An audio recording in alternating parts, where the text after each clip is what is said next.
Good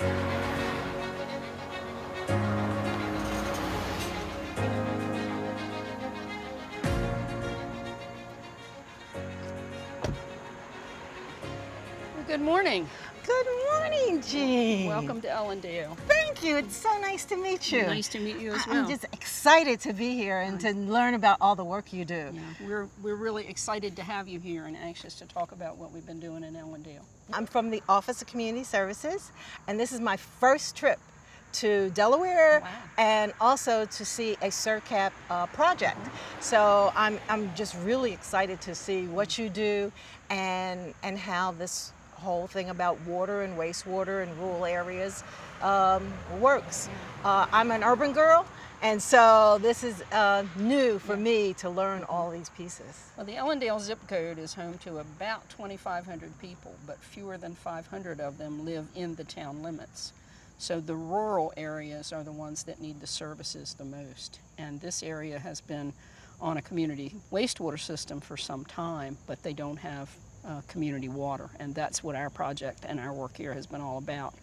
But we have not done it. The main movers and shakers have been the volunteers of Ellendale Civic and Community Improvement Association, or ECCIA. Without them, this wouldn't have been possible. Wow. Reading the story and seeing it in person just makes a difference. So, you know, bringing me here, letting me see it, you know, will really make the impact. Yeah. Thank you. Thank you so much for inviting me. Yeah, thank you for coming. We appreciate having somebody from one of our major funders come look at what we do, what we help to do. Good. They're very shallow wells, particularly in this rural area that we're standing in now. Some of them as shallow as 40 feet. And they have a high iron content, they have a high sulfur content. When they have iron and nitrates in their water, does it do anything for their health? Iron is not a known pathogen at this point. It just makes it really taste nasty and look nasty and smell nasty. It can grow iron bacteria, but basically it's not pathogenic. Nitrates, on the other hand, have a tendency to cause blue baby syndrome in pregnant women, in the infants. There are no definitive studies saying what it does to people beyond the age of 6 months, but it has been linked to things like stomach cancer. Oh my God. And nitrates are always a concern anytime we have an agricultural area or rural area with a lot of farmland around. And people putting fertilizer on their lawns, for that matter. Everything contributes to nitrates, including septic systems. Oh. So septic elimination is a big part of protecting the drinking water, as counterintuitive as that may seem to a layperson. Oh, what the work you do is so important to taking care of people in these communities and to our communities. We all want to make sure that everyone in our country has safe drinking water. In this particular area, the median household income is considerably lower. It's about $49,000, considerably lower than the state median of about $69,000. So it's very, very much needed. So where there are populations of small groups of people, it's harder to get them safe water? Sometimes, yes. Or they know they need it, but they're not sure where to start, and that's where organizations like ours comes in. Southeast Rural Community Assistance Project, or SIRCAP for short, can go in and help those communities figure out how to solve the problem. Sometimes we have to identify the problem. We try to do what the community needs. And it helps me understand a little bit more why the Congress gives the Department of Health and Human Services funding to help rural communities, the Rural Community Development Program. That does make a lot of sense. We like to think we do a lot of good with that money too, and we try to leverage it. We have a considerable amount of leveraging in this particular community, over $125,000, over $150,000. In funds from various state and foundations, in addition to the OCS funding. So we're trying to make the best use of it we can. Right. And since the funds can't be used for infrastructure, how do the funds get used? They allow us to give technical assistance to groups like Ellendale Civic and Community Association, ECCIA, the volunteers who have made up the core of advocating for this project. We assist them and act as a liaison with state funders, with the county, whatever we can do to help them achieve their goals. Well, I'm glad that you were able to do that. I'm glad you were able to get the wastewater system going, and I'm glad you're able to get these communities and these residents safe water, because everyone deserves safe water. Can we talk to a resident? Yes, I'd like for you to meet one of the board members of ECCIA, Raymond White, who's Okay. been very instrumental in getting this project going, and he's also someone who's hooked up to the new water system. Great. I'm excited to meet him. Okay, let's Thank go you. this way. Okay, thank you.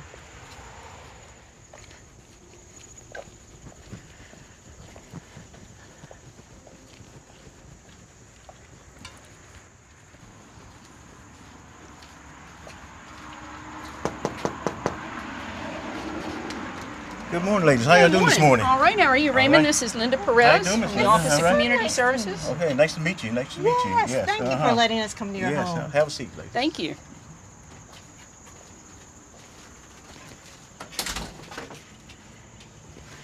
I bet you enjoy your porch this time of year. Oh, yes. It's beautiful out this morning, you know. It's really pretty. Yes. Good to have you today here, Linda, because we can talk about this. Well, thank you. I really appreciate that you let me come to your home and to be a part of seeing how our funding from the federal government helps. My name is Linda Perez, and I am the director for the Division of Community Discretionary and Demonstration Programs in the Office of Community Services, which is part of the Department of Health and Human Services under the Administration for Children and Families. So Raymond, you've been involved with this on the board of ECCIA a long time, and some of the history behind it and all the referendums. Can you tell Linda a little bit about what the volunteers' role has been in this? We're really doing good work here in Ellendale for the people that have this bad water. And ECCIA, we really get involved with what we do to really take care of what the needs of the people here in Ellendale and around the communities. But the water here was really, really bad. Yes, really bad. When you say that, what does that mean? You know, you get smelly odors, and then we always had let the water sit a little bit, and they get rust in it. You know, it wasn't able, you couldn't even drink it or really take bath or cook or anything with the water. It was just that bad here. But So what would you have to do during this time that you didn't have safe water? well, you have to purchase the water, and that, you know, that can be expensive, purchasing water just to drink or cook with. You know what I mean, a bath with, whatever. Because like I said, you don't know what kind of iron is in the water, whatever, what it's doing to our bodies. You know, so we purchased the water just to be set on the safe side. Because like I said, you even couldn't even wash your car with it. Really, you know, it's just that bad. But right now, like I said, since we got the water in Ellendale, it's made a big difference in everybody's lives around here. And Linda, added to that is the lower income areas, which tend to be more concentrated in the areas outside of town. We're spending more money than they could afford if they had it. I mean, there's one neighborhood where the median income is about $15,000, and they were having to spend money on bottled water and going to the laundromat to do their clothes when they could have used that money much better elsewhere for basic needs. And the water just was unusable and drinkable. Yeah. Oh my God. Yes, I'll tell you, like I said, but it made a difference when we got the water here in Ellendale. It made a big difference in people's lives. CERCAP helped to facilitate some of the water testing. The volunteers collected most of the samples, but we helped gather them and take them to the state lab. And there were some levels of iron that were just, I've never seen them that high. Yes. There was one place that it was 52 parts per million of iron, and the maximum contaminant level in the Safe Drinking Water Act is 3. So it was just incredibly bad water and just unusable. And people are spending money, particularly the low-income folks, spending money that they couldn't afford to spend. Yeah. So how long has this system been in place right now, the current clean water system? And is it piping or is it still well water? The water is purchased by the county from a private for-profit water company that's located just down the road that already had water put in on that end of town. And the county is purchasing it, and the county owns the piping that is bringing it to these homes. So yes, it's well water, but it's a much larger bore well, much deeper well, much better quality water. It's also a community water system, so it is tested daily, weekly, monthly, quarterly, and so forth for various constituents. Okay. So prior to that, were people on individual well water systems? Yes. Yes. And the well water was the problem. Yes. And the children were talking about their clothes smelled bad. They were, some of them talked about being teased in school because their clothes smelled bad, and it was because they'd been washed in this awful water. Did that also impact children attending classes? That's what we were told when we surveyed the neighborhood, yes. So children were not going to school because of. Or embarrassed to go to Embarrassed to go. school. But their white clothes look like brown clothes when they wash it after they use the water to try to wash it. I mean, it just was terrible. And iron is something, if you try to bleach it, it just makes it worse. Worse. It doesn't come out with bleach. Wow. CERCAP's funding to do this technical assistance, to do the water testing, to do the campaigning with the residents to find out who has the campaigning, meaning to find out who has problems, were all paid by federal funds. Largely by OCS. All of my time has been charged to OCS since I've been working on this. Because we have different funding programs, and depending on what the project is, we book our time according to what the project is. And all of mine on this has come from directly from OCS and our staff as well. Okay. Yes. So, if the funding stopped, what would happen to these communities? They would be more or less on their own. I mean, we're not the be-all and end-all. If they weren't as dedicated volunteers as Mr. White and all of ECCIA, our presence would not make a difference. But with us, we help them navigate the system and navigate the regulations and talk to the right people and so forth. Very often volunteer organizations aren't sure where to start. And that's where we come in, just trying to help them figure out what to do next. Yeah, if without the funding, we would be lost really, because like I said, a lot of us wouldn't be able to afford what we have, could get done because of the water that they help us with in these neighborhoods. Because I know, like I said, everybody wouldn't be able to afford it to do what they have to do. And there was a lot of misinformation out there in the beginning of the project. This project has gone through 3 different referendums before it finally passed. The first referendum was for the town of Ellendale to own the water system. Most of the people in town said, my water's fine, I don't want another bill, and it got voted down.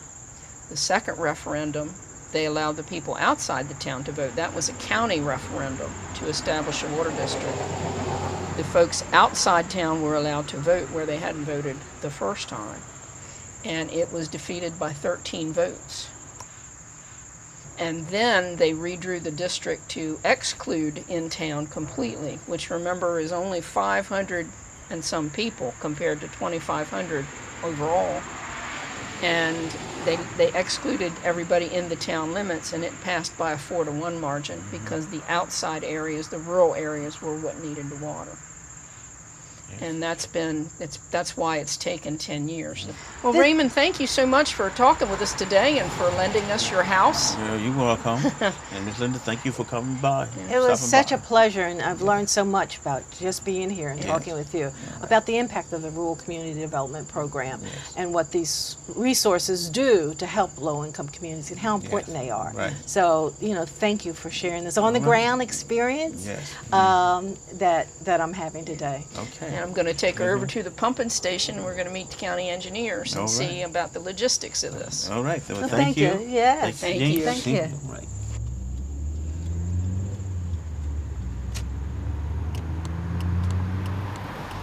I want to take you to the New Hope neighborhood.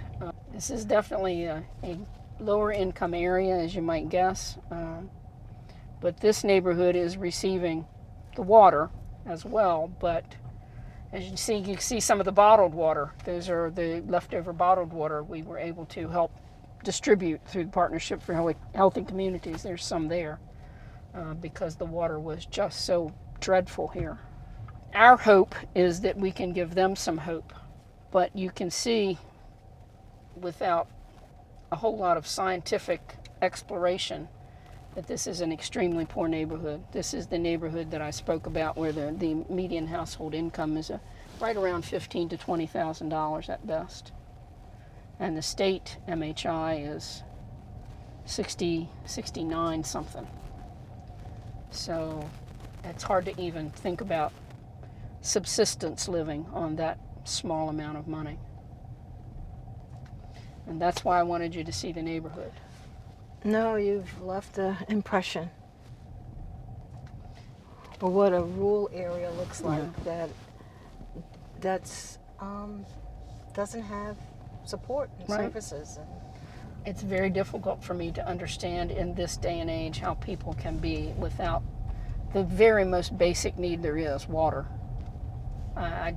It boggles my mind. That's one of the reasons I do what I do.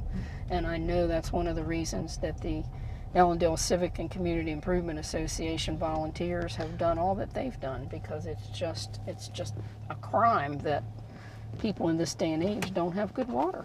Don't have any water or don't have good water. So here we are at the county pumping station. They were fortunate that the county already owned this piece of property and has a transfer station here for solid waste. And this building here is new. System's been in operation just this year, earlier this year. Wow. After 10 years, Yep. this is the first thing in the last few years. Yep. Linda, this is Hans Medlars, the Sussex County Nice to engineer. meet you. Linda Perez from the Office of Community Services. Good to see you again. Nice to see you as well.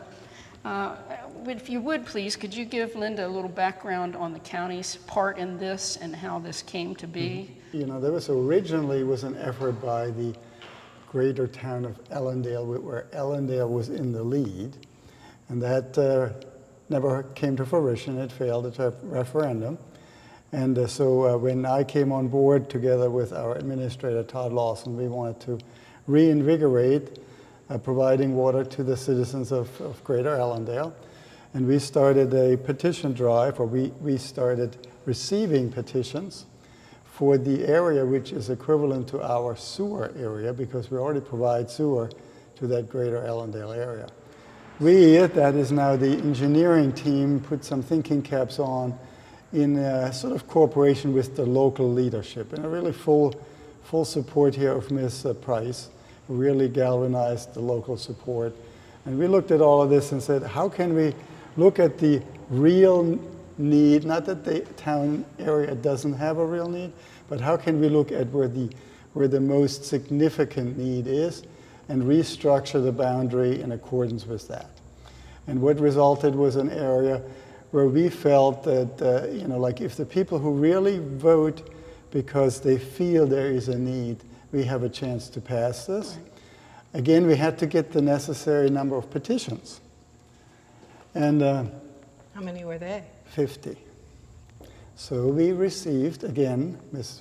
Price again, and at this point we had help, First State Community Action N-Call at that point stepped in, helped get some of the petitions in.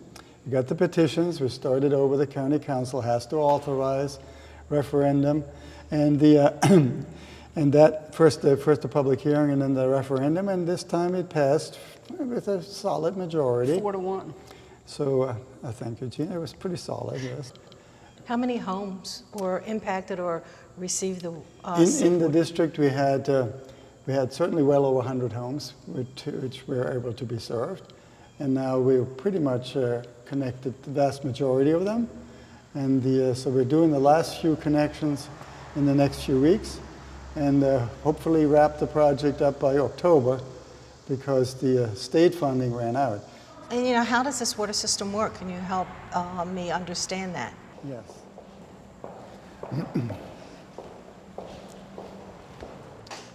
So what is this? That's a pressure tank. That's the pressure Yes. tank. It has pressure in, has an air cushion on the top, which is controlled by the compressor unit here. And without that, people on this end would have much lower water pressure because it is such a long run, a long straight run. Like Jean said, we removed many of these smaller versions when we converted the individual houses to the central water, because you take these tanks out. So not only did you put in new piping, they also had to take out the old well system. Part of the project is the hookup. So the customer does not pay anything for the connection. It's included in the project, so we provide the connection, we provide the changes to the plumbing, we provide the abandonment of your well. We have one additional nuance we want to tell you about, and that is the looping of the system, improving the water quality under the American Rescue Plan Act, and that will run through the town and pick up another 20 plus additional customers. Great. So these were customers which were not in the original area, but they're now included under this particular money provided by Congress. And from a water operations standpoint, that loop is important to maintain water quality. Dead-end lines tend to have poorer water quality. So that's why the loop was so important. It's a great benefit to the community, and I think we have a number of very appreciative customers. Well, Hans, thank you so much for showing us around. Thank we really you. appreciate Nice to it. meet you. Thanks for all you've done.